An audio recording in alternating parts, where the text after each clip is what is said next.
We often imagine medieval castles as beautiful and romantic places. In our minds, they are filled with colorful wall tapestries, shining armor, music, and endless feasts. Movies and fairy tales make them look warm, elegant, and magical.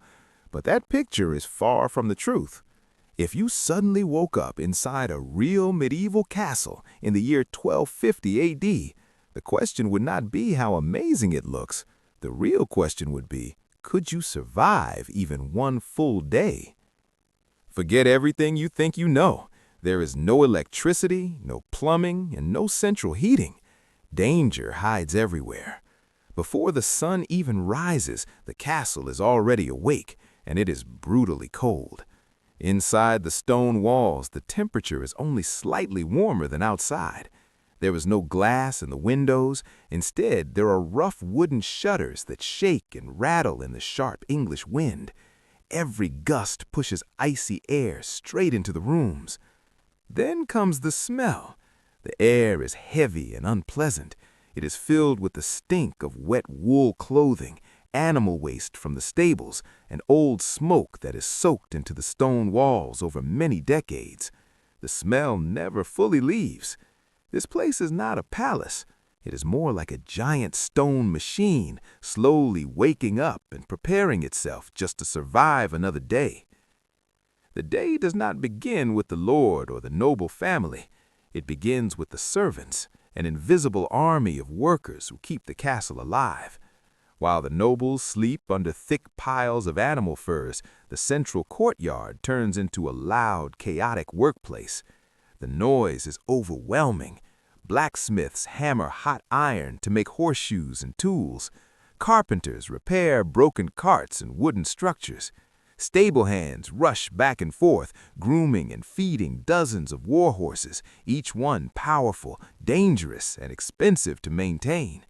Some servants shout instructions, others struggle to calm restless animals. Everything must be done quickly. The Lord may ride soon, and nothing can be unprepared. But the hardest work of all belongs to the water carriers. There is no running water anywhere in the castle. Every single drop of water used for drinking, cooking, washing, and cleaning must be pulled up from a deep well by hand. Heavy wooden buckets are dragged up again and again, hour after hour. It is exhausting and never-ending work. If the water carriers stop, even for a short time, the entire castle begins to fail before midday.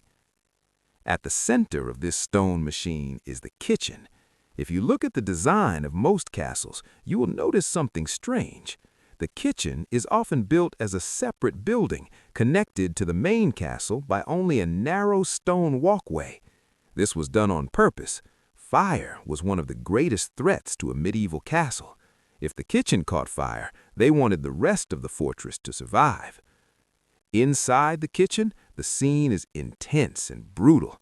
This is not a place of gentle cooking. It feels more like an industrial slaughterhouse. The fireplaces are enormous, wide enough to roast an entire ox over open flames.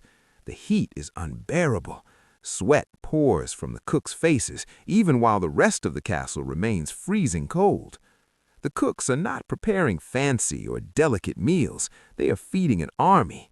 Huge amounts of salted meat are prepared to prevent spoilage. Thick, heavy pottage, a stew made from grains and vegetables, boils endlessly in massive pots. Hundreds of rough, coarse loaves of bread are baked every day. All of this must be ready to feed hundreds of hungry mouths before the day is halfway over. By midday, life moves into the great hall. At first glance, it looks impressive, but every part of the room exists to fight a constant enemy, the cold. The beautiful tapestries hanging on the walls are not just decoration, they are insulation, trapping pockets of air between fabric and stone to stop the room from becoming a frozen chamber. The floor is covered in rushes, dried grasses mixed with herbs. These help keep feet off the icy stone, but they also hide filth. Food scraps, animal bones, dirt, and waste from dogs all disappear into this layer underfoot.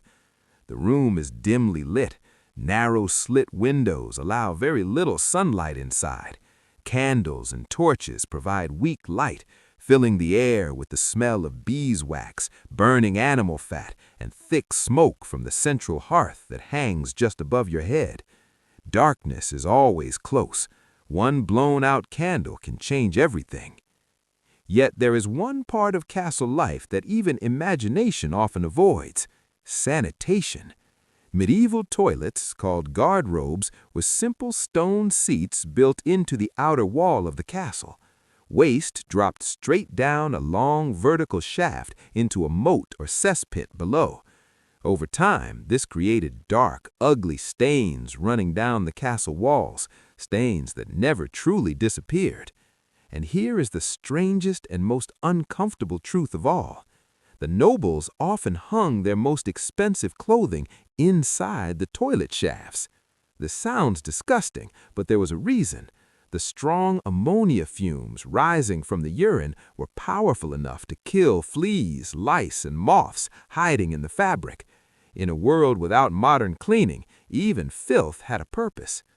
So no, medieval castles were not magical fairy tale homes. They were cold, dark, smelly, dangerous machines designed for survival.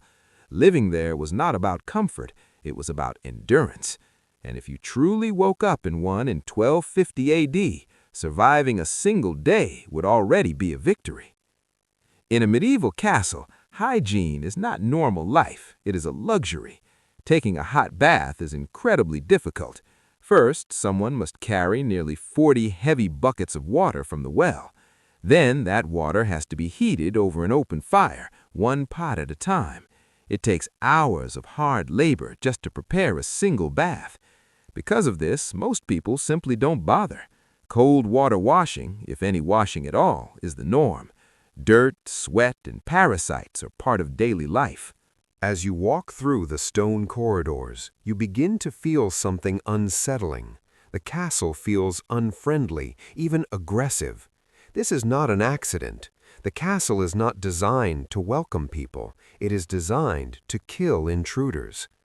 Look closely at the staircases. They spiral tightly upward to the right. This clever design gives defenders a deadly advantage. Most attacking soldiers are right-handed. As they climb, the curve forces them to fight with their weaker left hand. Meanwhile, the defending knight above has plenty of space to swing his sword freely downward. Every step upward is dangerous. Above gateways and passageways are small holes in the ceiling, known today as murder holes. These are not for light or air, they are traps. If enemies break through the outer gate, defenders can rain down boiling water, scorching sand, or heavy stones directly onto them. There is nowhere to hide. The windows tell the same story. They are narrow slits cut deep into the stone. From inside, archers can fire longbows safely outward. From outside, it is nearly impossible for attackers to shoot arrows back in. Comfort is sacrificed completely for defense. By afternoon, life inside the castle revolves around one thing: paranoia. A medieval castle exists for a single purpose: to survive a siege. Every quiet day is simply preparation for future disaster. No one assumes peace will last.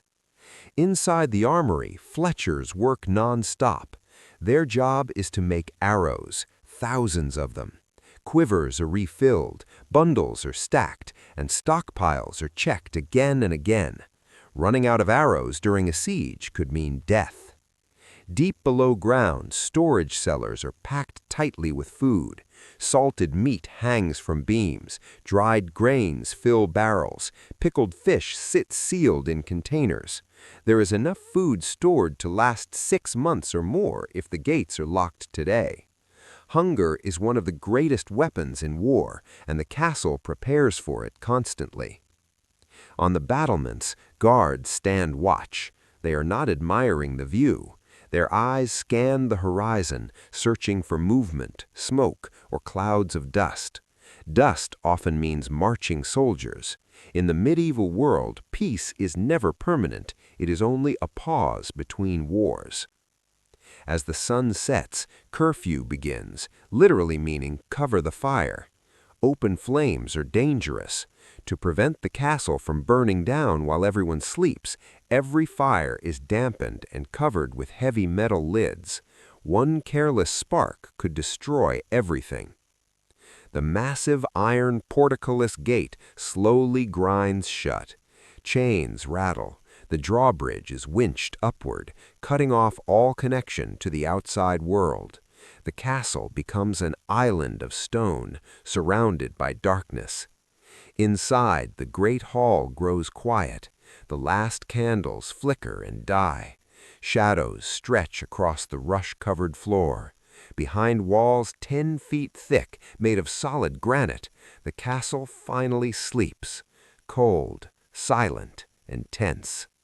It will wake again before dawn, ready to repeat the same harsh routine if everyone survives the night. If you enjoyed the video, please subscribe for more stories like this.